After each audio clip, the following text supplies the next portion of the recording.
Minha gente, eu vou falar uma coisa só para vocês. Nós estamos iniciando agora, neste momento, nesta sexta-feira, mais uma audição, mais um capítulo deste segmento SOS Vazante.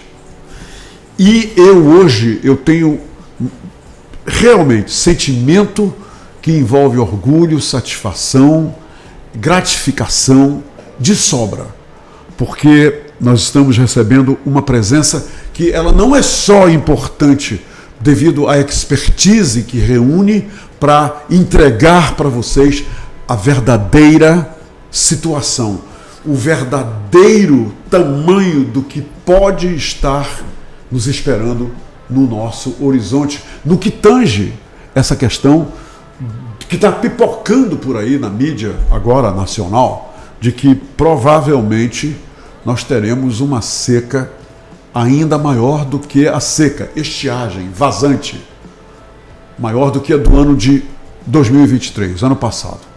Então nós estamos reunindo aqui nesse segmento especialistas que possuem a expertise para poder abordar a questão e nos entregar as informações com seriedade, com precisão, informações que irão, sem dúvida alguma, facilitar e desenhar um futuro sobre o qual, nesse momento, não temos nenhum controle, mas de uma forma que nós teremos uma palavra que é fundamental para enfrentar bem um futuro que é, de certa maneira, previsível por causa das informações que nós vamos receber, e é um futuro controlado. E esse controle vai determinar as nossas ações, das autoridades, das entidades, das organizações, da sociedade em geral. É por isso que nós estamos orgulhosos, gratificados de receber aqui, com muita fraternidade, o presidente da Eletros, o Jorge Nascimento Júnior, que carinhosamente todas aquelas pessoas que privam da sua intimidade chamam de JJJ. Mas é o seguinte, ele é o presidente da Eletros, e Eletros significa Associação Nacional de Fabricantes de Produtos Eletrônicos, a Eletros. E a Eletros, minha gente, está aqui o fio da meada dessa nossa conversa. A Eletros emitiu um pedido de socorro diante da seca que já está presente, assolando os rios no Amazonas. A entidade representa, vou citar só algumas, tá? Só algumas. A Samsung, a LG, a Electrolux, a Panasonic, a Midea, que são responsáveis, minha gente, ouçam, atentem, por metade dos empregos da Zona Franca de Manaus, do Distrito Industrial de Manaus, que agasalha milhares de empregos.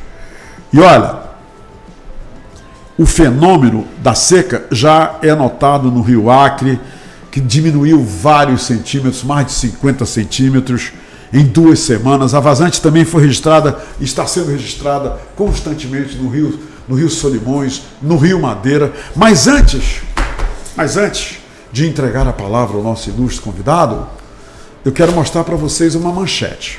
Está aqui, ó.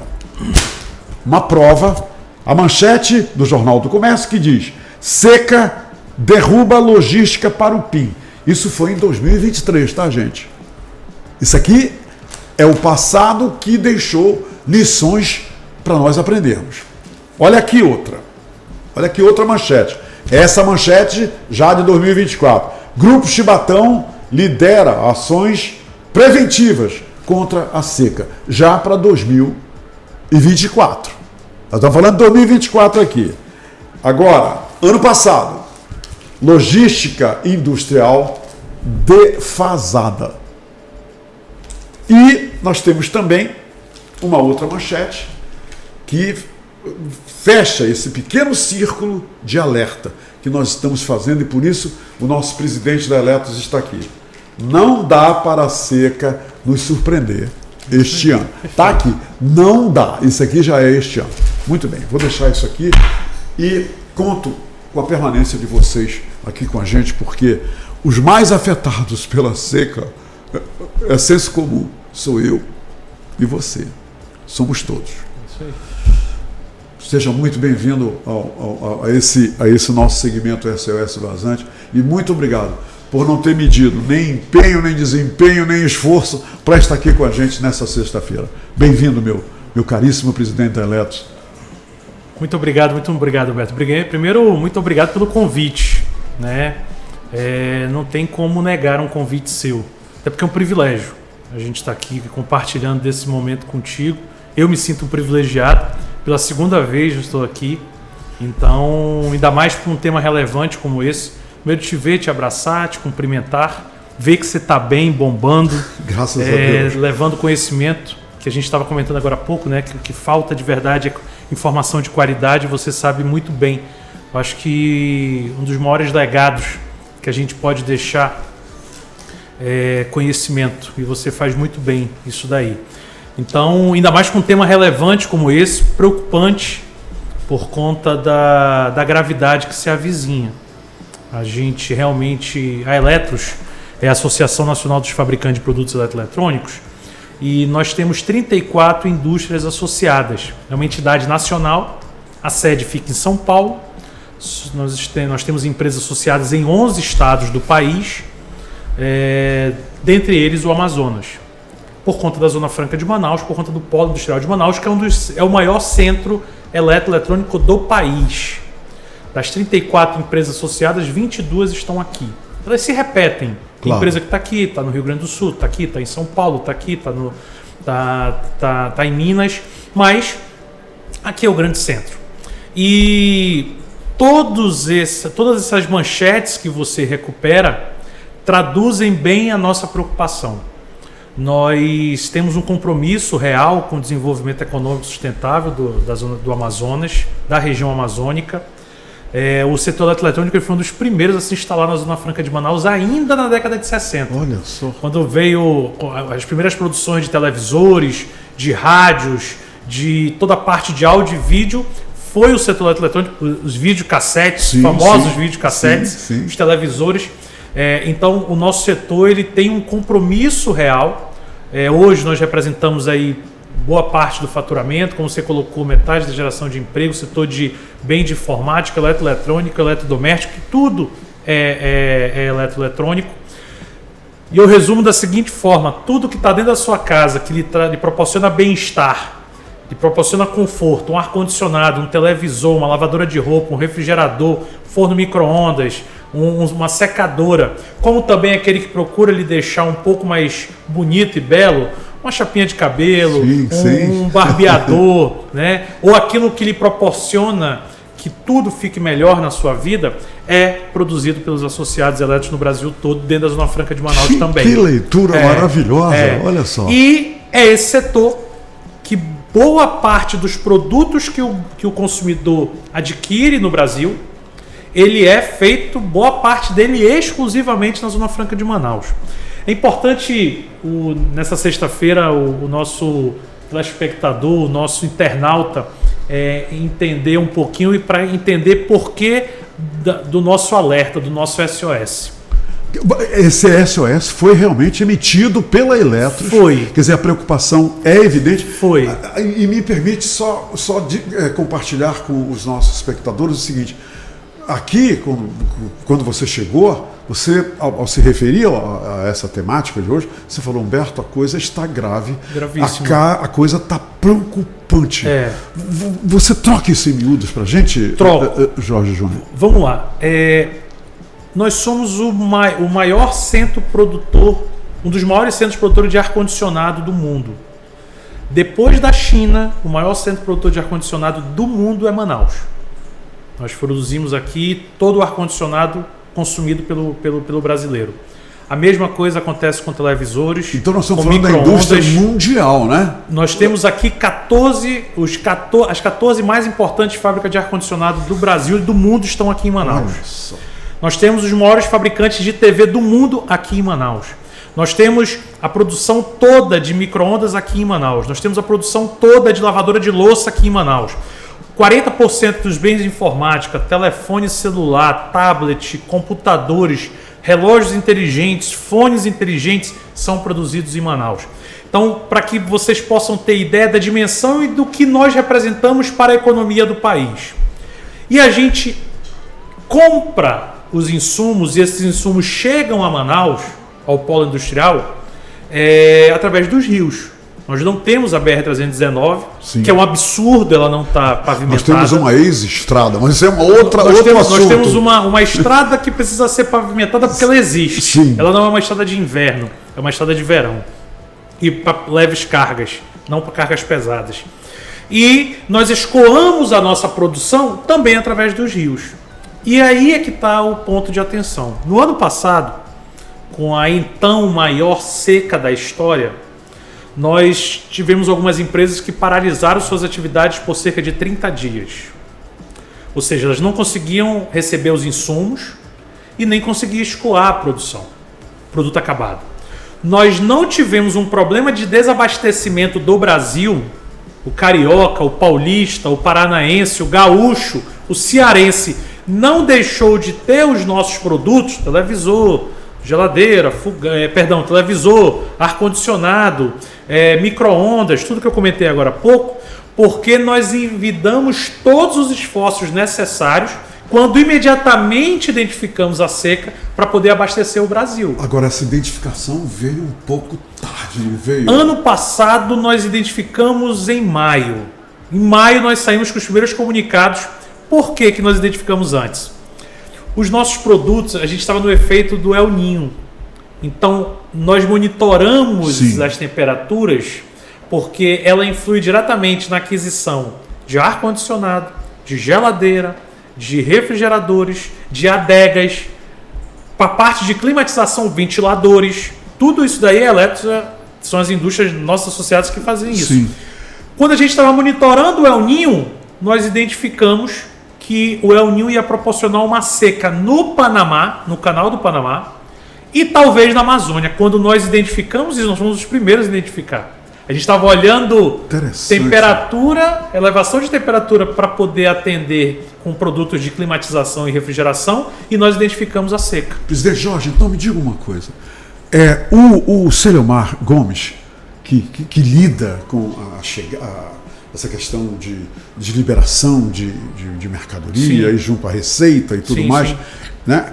O Celiomar Gomes nos disse aqui que são 75 mil contêineres que chegam todos os meses e que leva 45 dias o navio que sai hoje de Hong Kong para chegar em Manaus. Em outras palavras, os navios que vão chegar já no período de seca este ano de 2024 já estão saindo de lá. Por que só agora, de repente, a gente está ouvindo essa grita toda de tem que dragar, tem que dragar uma madeira, tem que correr, porque a questão dos furos, do porto, que nós não tínhamos o porto para atracação, aí o porto de Manaus ficou lotado, o porto do Pará ficou lotado, o porto do Panamá ficou lotado, aí a coisa virou um fator de dominó. Vamos lá. Em dezembro do ano passado, nós procuramos as autoridades para dizer: teremos uma seca neste ano preocupante. Dezembro de 2023.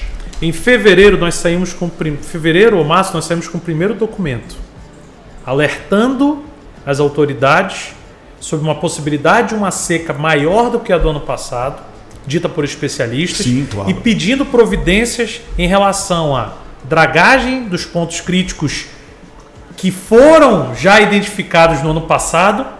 Por isso que tem uma manchete aqui interessantíssima dizendo que não dá mais para a seca ser surpresa. Em março nós dissemos, olha, tem que fazer a dragagem no Tabocal e Itacoatiara. Sim. Em abril nós dissemos, tem que fazer a dragagem lá na Foz do Madeira.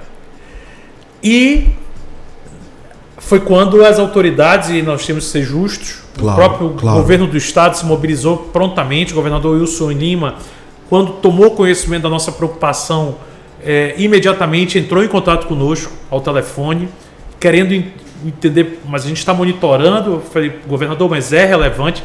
Ele, no outro dia, estava em Brasília, numa reunião com o ministro dos Portos, para poder providenciar as dragagens. O próprio governo federal, o superintendente Bosco Saraiva, da Suframa, também fez o mesmo movimento.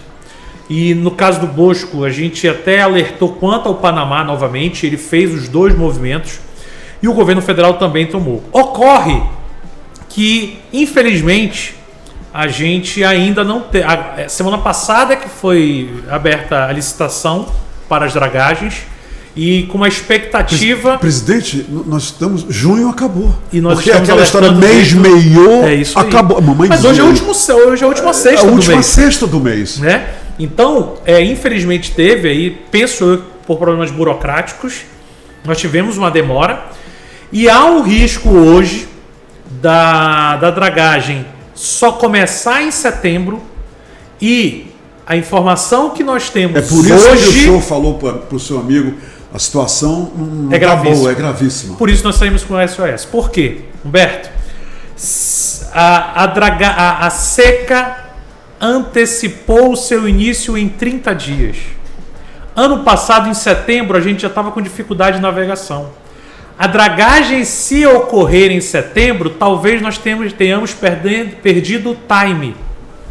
E talvez não seja... E a Eletros levantou essa bandeira... Ainda no ano passado. Ano passado. E aí nós nos juntamos também a isso daqui, ao próprio Chibatão, ao Johnny Fidelis. O grupo Chibatão, ele inclusive anunciou e divulgou. Isso. O Johnny Fidelis veio aqui Sim. do Chibatão e falou sobre essas medidas preventivas. Como é que você vê essa atuação do Chibatão, presidente? O Johnny foi extremamente proativo, extremamente ousado, porque ele sentiu na pele como nós, claro, o que aconteceu no ano passado. Nós ficamos 30 dias sem produzir, nós tivemos que dar férias coletivas. Sem trabalho, fechou a fábrica. Boa parte das fábricas fizeram isso. Olha só. Outras não. Sim. Só que a vazante deste ano, tudo indica que será pior do que o ano passado. E de 30 dias a gente pode passar 2 meses. Agora, presidente, me diga uma coisa. Sem produzir. Alguém me disse ontem, quando eu anunciei a sua vinda na sexta-feira, me disse, Humberto, olha, na minha opinião, veja só, isso eu estou falando do empresário, tá? Sim. Na minha opinião, não vai acontecer, tem muito alarde. A pergunta que eu tenho a lhe fazer, presidente, é a seguinte: essa seca também deve interessar a muita gente. Quer dizer, tem muita gente que tem interesse de vários setores lá, e que a seca aconteça. De repente, quando um empresário me diz isso, eu fico pensando, será que existem outros interesses? Porque ele duvida que a seca vai ser ou pode ser recorde como ano passado. Vamos lá.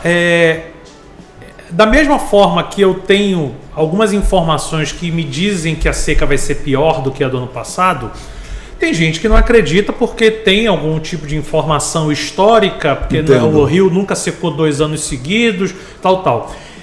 Só que eu não posso negligenciar algo extremamente perigoso, que é o quê? Eu estou falando na área econômica, claro, tá? Claro. Nós vamos ter impactos aqui no meio ambiente, na sociedade, sim, e na economia. No lado econômico, eu não posso negligenciar isso. Por quê, Humberto? Porque nós abastecemos o Brasil com alguns produtos extremamente importantes para o dia a dia da população brasileira. Segundo, 80% da economia do estado do Amazonas é baseado no polo industrial de Manaus.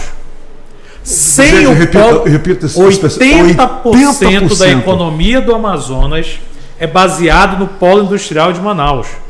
Nós não podemos brincar com isso, ou então acreditar de forma otimista que nada vai acontecer. Porque se vier a acontecer, as empresas parando, elas não faturam. Sem faturar, elas não pagam imposto. Sem arrecadação do imposto, o Estado e os municípios do Amazonas ficarão sem ter seus recursos. É uma dicotomia trágica. Então é por isso que eu não posso negligenciar e acreditar que não vai acontecer isso. Eu prefiro providenciar a dragagem, a sinalização dos rios, a produção segura, tentar garantir a arrecadação e lá na frente isso é a prevenção, não né? não deu certo. Tô prevenindo. Poxa, tudo isso que nós fizemos foi à toa porque o rio não baixou. Maravilha, vamos voltar para casa, a vida que segue. Sim. Agora, se acontecer o pior, sabe a história dos 3 porquinhos? Vou fazer minha casa aqui rapidinha, de palha, de madeira e de concreto. Sim. Nós estamos preparados, nós estamos construindo e buscando a construção de uma casa de concreto. Lógico. Pode vir o vento, pode vir. Mas se não vier, eu estou no meu conforto, eu estou na minha segurança. Ocorre nenhuma fábrica fechou. E nenhuma fábrica fechou, não tive que demitir, porque tem um ponto de atenção. Exatamente. Ano passado nós paramos 30, 35 dias. Nós não demitimos, nós fizemos férias coletivas. A arrecadação do Estado caiu em torno de 600, 700 milhões de reais. Este ano, se a seca for, a estiagem for realmente muito forte, nós talvez tenhamos que parar cerca de 60 dias. Aí pode surgir desemprego. Sim. E qual vai ser a repercussão nas contas do poder público disso? Não só da cidade de Manaus, não só das cidades do interior, mas do governo do estado e o governo federal. Sim. E outra, estou falando no lado econômico. O lado social. Há a possibilidade de pelo menos 20 municípios ficarem isolados, com dificuldades extremas de receber alimento, medicamento, água potável e até combustível para poder, que a gente sabe que infelizmente ainda a matriz energética de alguns municípios termoelétrica e utiliza o diesel e não vai ter como receber isso daí. Presidente, eu já soube que Tabatinga, a água está lá embaixo. Olha aí. Nós temos um vídeo circulando aí que ela está vazando de forma absurda. Sim. Então, eu quero que essas pessoas que não acreditam estejam certas. Claro. Mas de toda forma não posso negligenciar. Sim, nós não podemos, e foi com essas sinalizações todas, com essa experiência do ano passado, é que quando nós vimos que a dragagem ainda não saía, porque nós emitimos o SOS há mais ou menos uns 20 dias. Foi uma chamada de alerta. Já começou, presidente? É do seu conhecimento? Porque tem que ser na feito... do Madeira. Como é que é? No Madeira que tem que ser feita essa dragagem? A dragagem, o Rio Madeira. A licitação foi aberta na semana passada, com expectativa de 15 a 20 dias para tomar a decisão de escolha da empresa que vai fazer a dragagem, para daqui a 30 dias começar o serviço de dragagem. As dragagens ocorrem na região do que aconteceu no ano passado. Sim. Tem outro ponto de atenção. Ano passado nós identificamos problemas de navegação. Não é que o rio todo secou. Alguns trechos, por ali, o calado, a altura da água ficou tão baixa que não dava para passar navios. Sim. Região do Tabocal, próxima a Itacoatiara, Foz do Madeira, foram os 2 pontos de gargalo. São pontos focais de gargalo. Não é isso? Se descer mais do que o ano passado o volume dos rios, nós poderemos ter outros pontos de gargalo. Sem querer ser alarmista, claro. Esses pontos que foram identificados no ano passado são pontos com barro, com terra. Então dá para fazer dragagem. Se tiver algum ponto com pedra, aí não tem solução. Porque a gente sabe que o rio também tem trechos com pedra. Os pedrais, como a gente fala. Aqui no Encontro das Águas nós tivemos esse fenômeno no ano passado. Os pedrais aparecendo aí. Tudo. E aí não tem o que fazer. Aí não tem dragagem que faça. Então, o que a gente está se preparando, e por isso o SOS, porque quando a gente notou que com todo o empenho de todos os governos, das entidades, das empresas, mesmo assim a gente não estava surtindo, não estava vendo as coisas acontecerem no tempo adequado, nós emitimos o SOS como uma chamada de sinal vermelho total. Então vamos. A ideia, eu sei que é ponta de lança para Eletros, é fazer tudo o que deve ser feito, fazer o melhor e também esperar pelo melhor. Né? Esperar se preparar pelo melhor. É isso, aí. Porque se o pior acontecer, é baseado em fenômenos incontroláveis. Que a gente não tem como saber. Agora, pode ser que a gente tenha uma realidade totalmente distinta. Sim. Oxalá que tenhamos. Sem dúvida. Que Deus nos ajude a que tenhamos um cenário e um ambiente totalmente diferente. Mas nós não podemos negligenciar, porque a experiência do ano passado nos mostrou que são danos extremamente negativos, são impactos extremamente negativos, com danos que nós não podemos pensar de forma contrária, senão a resolvê-los. Presidente JJ, Jorge Júnior, me diga uma coisa. O Ildes Luiz Lima da Fonseca, que é um especialista da cadeia de suprimentos, ele disse aqui que uma das coisas que chocou a ele na última seca foi os interioranos, os nossos irmãos Sim. do interior, recebendo água. Para beber e cesta básica, um negócio que nunca aconteceu antes. Qual é o recado que você daria, presidente, aos nossos irmãos do interior, que eles devem estar alarmados, porque sentiram na pele, como nunca na história das secas, que são cíclicas no Amazonas? O que o senhor diria para eles sobre o que está sendo feito diretamente para eles, para que isso não ocorra com tanta intensidade como o ano passado? A experiência do ano passado tem feito com que os governos tenham se preparado bem mais.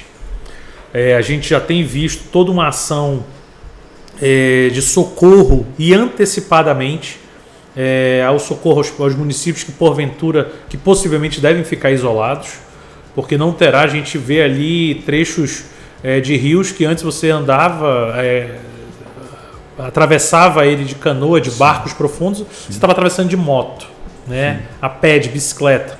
Então o governo do estado e o governo federal já estão trabalhando, isso daí é público e notório, mas há uma necessidade, no meu entendimento, de ter também um pouco de esforço individual. A gente sabe das limitações e carências da população do interior, mas também a gente tem ali um armazenamento de alimentos, um armazenamento de água, para a gente poder superar essas semanas aí que nós vamos ficar com uma situação mais crítica. O lado ambiental é difícil, né, da gente atuar. Ano passado a gente teve uma mortandade muito grande de botos, peixes, né? Botos, né? Então meio que é mais difícil da gente tentar controlar. Então estocar alguma coisa já é recomendável. É importante. Sim. Vai ter o socorro, né, do poder público, claro. Mas eu acho que cada um fazendo a sua parte também, de tentar dentro do possível fazer algum tipo de estoque. Se você está me sugerindo, me pedindo uma sugestão, sei de todas as limitações disso daí, claro, mas eu acho que é um caminho também a perseguir. Eu vou lhe dizer por que eu abordei essa questão, unicamente por uma coisa. Eu estava na região meio oeste dos Estados Unidos. Sim. E uma semana antes eu ouvi, todas as populações foram informadas que a possibilidade de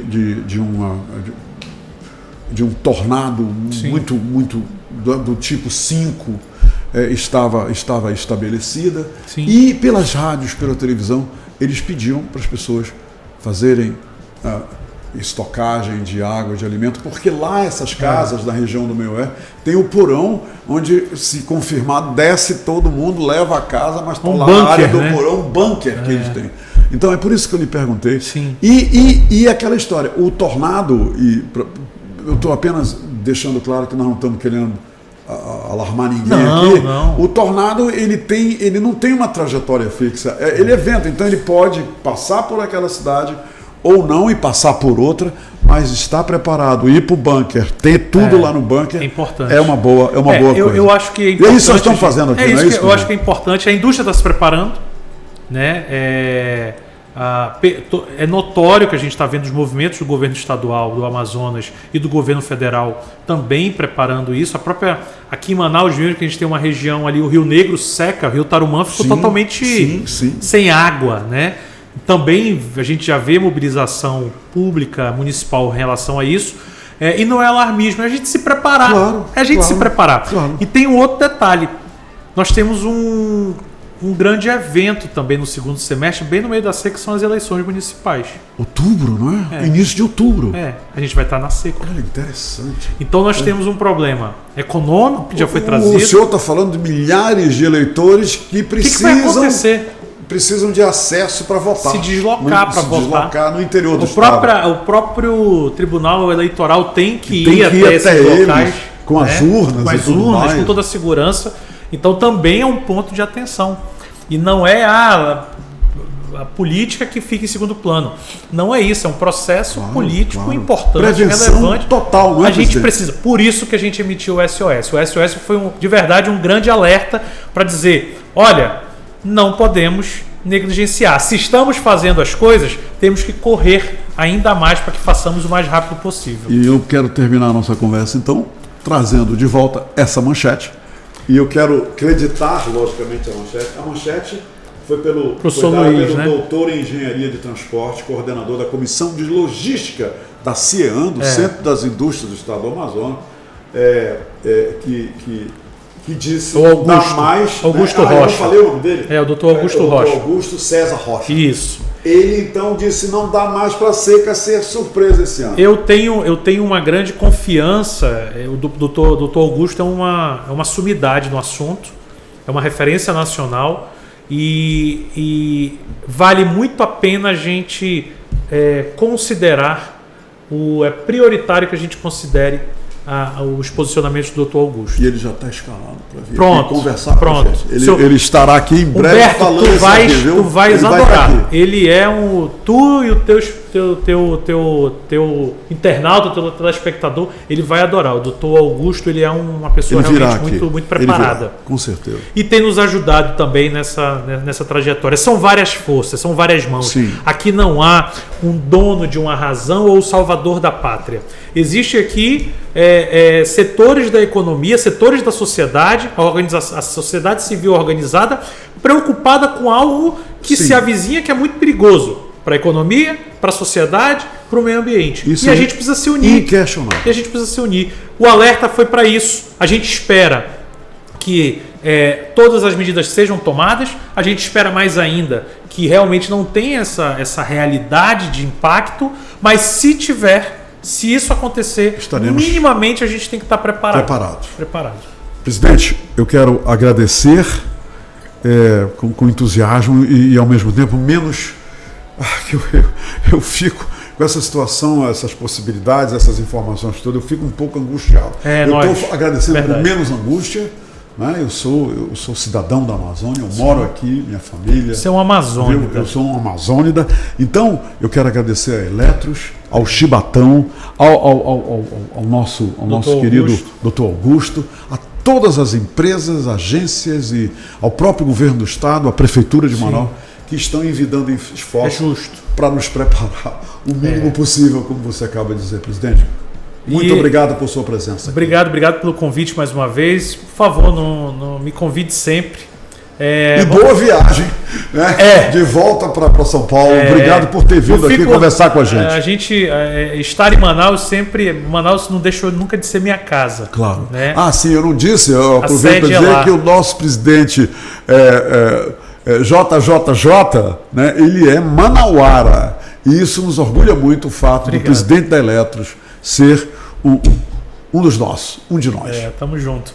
E conta comigo, precisando. Vamos fazer o seguinte: em dezembro a gente volta. O senhor passou? Para fazer. A última vez foi em 2019. Eu já estou me oferecendo. Okay. 2019. Já estou me oferecendo para ver como.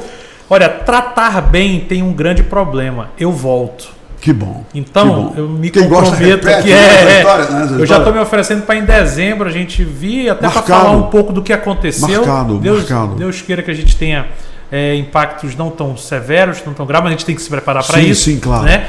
E também ver o que acontece aí, como é que foi 2024 e pensar 2025. Vamos falar do Day After. É isso aí. E já olhando para frente. Olhando para frente. Liminha, anotem na nossa agenda, tá? Para a gente ratificar esse convite em breve.